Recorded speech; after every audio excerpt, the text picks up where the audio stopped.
Believe it. The future is female, and we are here to seize it. And I love that. And their mandate is for girls to feel nurtured, and for them to feel confident, and for them to feel limitless, right? Which I love, right? Girls ages 7 to 17. And I want you to think about, right now, how many of us right now would want to feel limitless and confident? Anybody here needs a little bit more confidence? A little bit more nurturing? Anybody? Right? Because we never get old, right? You always want to work on that confidence and that nurturing, right? And I started to think about, like, what an amazing gift this is, that they have this beautiful center and people are being nurtured. And I want to say this before I go into the rest of my speech. Anyone here who has a baby and who has a mom? My son is 5, and I remember this really clearly. Do not worry about the baby crying. Do not worry about the baby fussing during my speech, because so often as moms, there's not safe spaces for us to be. Yes. So I want to just welcome you here as a mom. Yes. I don't care if the kid wants to come up here and grab the damn mic. We can do it, right? But you need to be here and be here with your baby and feel good about it. I know how that feels, and we need to have more welcoming, inclusive spaces. Yes. For moms, right? So I just wanted to say, don't worry about me. I got you. Right? I got you. Right? So I started thinking about, Chris, can I get, there's the presentation. Who has poured into you? And I started thinking about my life, about who has poured into me as a woman, right? And when I read that the site started from ages 7 to 17 for the center, I started thinking about me, who I was at age 7. And my grandmother had come from Jamaica to England on a ship. She was on a ship for 25 days. She left her 6 children behind in Jamaica and came to England.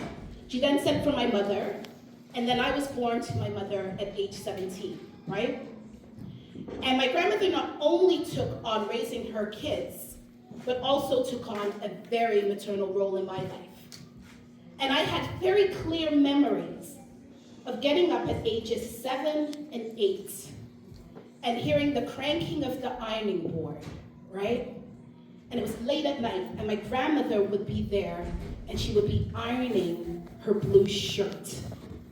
And it was the first time that I realized that working class people wear blue shirts, and that's where the term blue collar comes from, right? Mm-hmm. And my grandmother's job was to actually get up at night. She worked for London Transport, and she swept the train, right?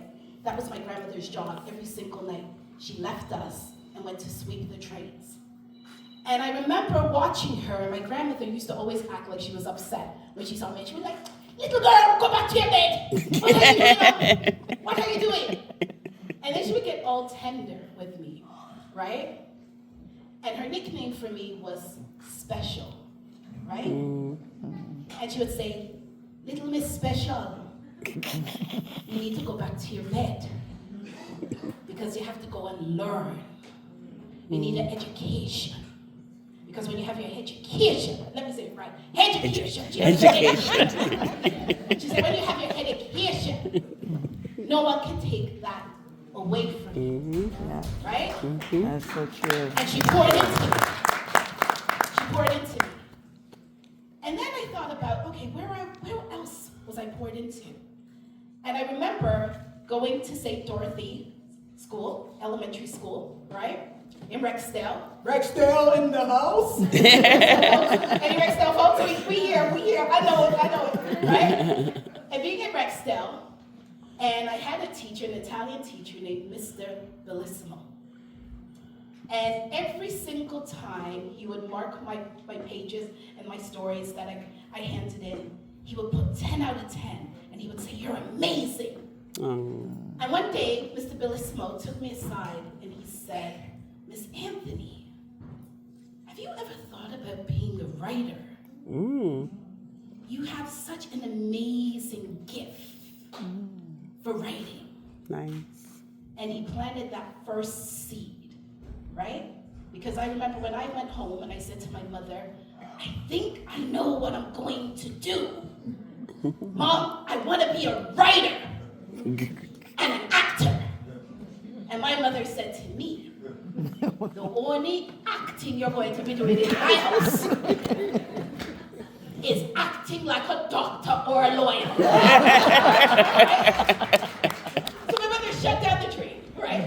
But now when people ask her and say, oh, you must be so proud, you know, your daughter's the first Black Canadian woman to have her own TV show on the primetime network. My mother's like, oh yes, I always knew she was going to make it.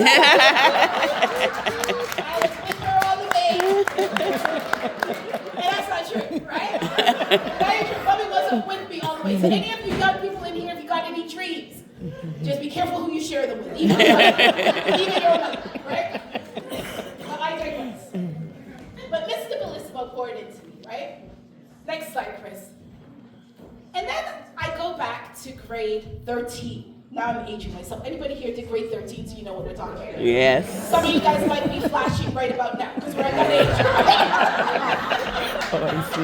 And if you know, right? Grade 13. And I was in grade 13, and I handed in my first assignment in my English OAC class. And it came back with a 2. What? Out of 20. What? Yeah, 2 out of 20. And I remember the teacher came up to me and she said to me this. She said, I'm not sure how you got here. What? I kid you not, I can't make this up. And she said, but your grammar is ferocious. She said, you write how you speak. That's what she said. Later on, funny enough, when I was getting all of these reviews and critics, they were like, Trey Anthony writes amazing, realistic characters. They sound so real and authentic, right? But back then, I didn't feel that. I felt myself getting smaller.